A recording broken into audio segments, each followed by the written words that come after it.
사랑하는 기쁨의 교회 가족 여러분 안녕하세요. 오늘은 다 같이 사도행전 22장 7절에서 20절의 말씀을 묵상하도록 하겠습니다. 내가 땅에 엎드러져 들으니 소리 있어 이르되 사울아 사울아 너가 왜 나를 박해하느냐 하시거늘 내가 대답하되 주님 누구시니이까 하니 이르시되 나는 너가 박해하는 나사렛 예수라 하시더라. 나와 함께 있는 사람들이 빛은 보면서도 나에게 말씀하시는 이의 소리는 듣지 못하더라. 내가 이르되 주님 무엇을 하리이까? 주께서 이르시되 일어나 다메섹으로 들어가라. 너가 해야 할 모든 것을 거기서 누가 이르리라 하시거늘 나는 그 빛의 광채로 말미암아 볼 수 없게 되었으므로 나와 함께 있는 사람들의 손에 끌려 다메섹에 들어갔노라. 율법에 따라 경건한 사람으로 거기 사는 모든 유대인들에게 칭찬을 듣는 아나니아라 하는 이가 내게 와 곁에 서서 말하되 형제 사울아 다시 보라 하거늘 즉시 그를 쳐다보았노라. 그가 또 이르되 우리 조상들의 하나님이 너를 택하여 너로 하여금 자기 뜻을 알게 하시며 그 의인을 보게 하시고 그 입에서 나오는 음성을 듣게 하셨으니 너가 그를 위하여 모든 사람 앞에서 너가 보고 들은 것 중에 증인이 되리라. 이제는 왜 주저하느냐? 일어나 주의 이름을 불러 세례를 받고 너의 죄를 씻으라 하더라. 후에 내가 예루살렘으로 돌아와서 성전에서 기도할 때에 황홀한 중에 보매 주께서 내게 말씀하시되 속히 예루살렘에서 나가라. 그들은 너가 내게 대하여 증언하는 말을 듣지 아니하리라 하시거늘 내가 말하기를 주님 내가 주를 믿는 사람들을 가두고 또 각 회당에서 때리고 또 주의 증인 스데반이 피를 흘릴 때에 내가 곁에 서서 찬성하고 그 죽이는 사람들의 옷을 지킨 줄 그들도 아나이다. 나더러 또 이르시되 떠나가라. 내가 너를 멀리 이방인에게로 보내리라 하셨느니라. 아멘. 우리가 어제 주일 말씀에서 예루살렘에 올라갔다가 이제 유대인들에게 잡힌 바울의 이야기를 함께 나누었습니다.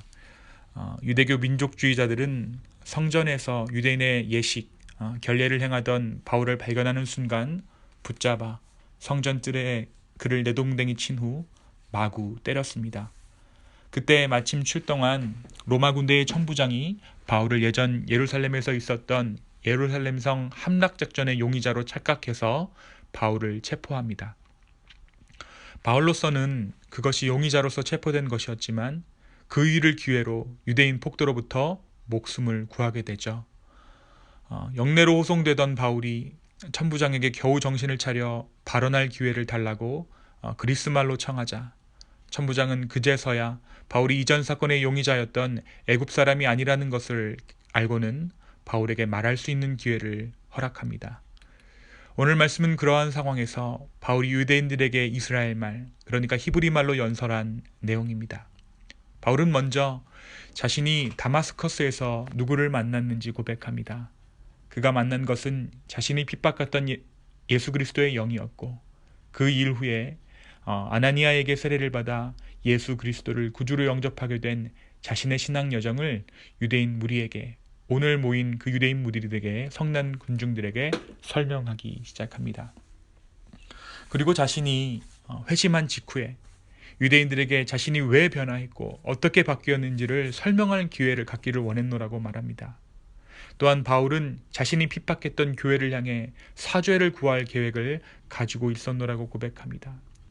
하나님, 내가 교회를 핍박했던 것을, 내가 스데반을 죽였던 것을 사람들이 다 알고 있는데 내가 어떻게 예수 그리스도의 복음을 전할 수 있겠습니까?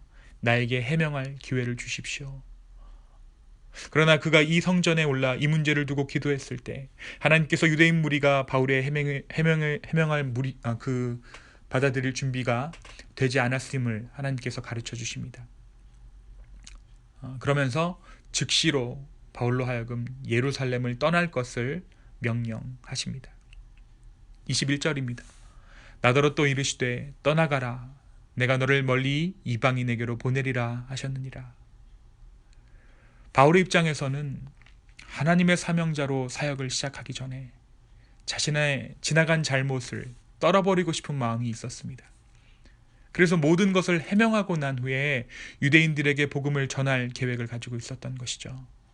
그러나 하나님은 그런 바울의 마음을 모르시지 않았지만 유대인을 향한 해명이 아닌 이방인을 향한 파송이 바울의 사명임을 말씀해 주신 것입니다.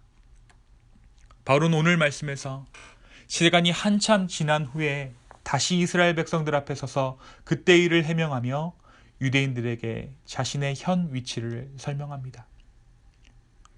왜 자신이 지금 그곳에 서 있는지, 내가 왜 이러한 인생을 살아오게 되었는지 이야기할 기회를 얻게 되었다라고 바울은 생각한 것이에요.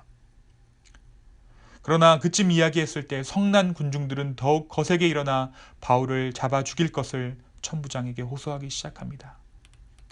바울이 지금 잡혀온 기소 내용, 그러니까 성전에서 드로비모와 했던 일들에 대한 설명을 채 시작하기도 전에 유대인들은 바울의 말을 막고 그를 잡아 죽여야 한다고 소리친 것입니다. 결국 바울의 연설은 여기서 끝이 납니다. 그리고 천부장은 유대인의 요청대로 바울을 죽여버리려고 하죠. 그러나 바울은 로마 시민권자였기 때문에 함부로 죽일 수 없었습니다. 바울이 자신이 로마 시민임을 밝힌 이상 이 천부장은 더 이상 바울의 생명에 대한 권한이 자신에게 없음을 깨닫고는 공회를 소집하게 됩니다. 이것이 오늘 말씀 22장까지의 내용입니다. 사랑하는 여러분, 오늘 말씀은 우리에게 무엇을 보여줍니까? 바울은 밝히고 싶었어요. 그래서 과거를 깔끔하게 처리하고 싶었습니다. 9장의 회심 사건 이후에 즉시 유대인들에게 자신의 상황을 설명하고 싶었어요. 그리고 나서 새 인생을 출발하기를 소망했습니다.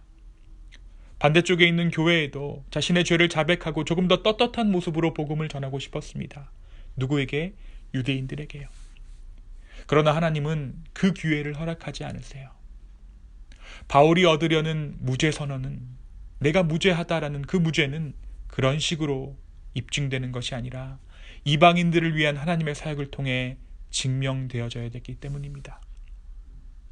짤막한 사람의 이야기가 아니라 바울의 삶으로서, 하나님의 인도하심을 받은 바울의 삶으로서 무죄함이 증명되어져야 됐기 때문입니다. 우리에게도 그런 마음이 있습니다. 하나님 앞에 지난 과거를, 혹은 공동체 앞에 지난 잘못을 깔끔하게 털어내고 싶을 때가 있어요. 말로써, 내 문장으로서, 나의 정당함으로써 무엇을 설명하고 마음을 가볍게 하기를 원합니다. 그게 우리의 무죄를 증명하는 줄 알고 우리가 그렇게 하기를 원해요. 그러나 하나님은 이미 우리의 무죄함을 아십니다. 그리스도의 보혈로 이미 우리의 무죄함을 선언하셨습니다. 그래서 하나님께서는 그런 식으로 우리로 하여금 해명하게 하지 않으시고 오랜 시간 삶으로써 우리의 무죄함을 고백하게 하십니다.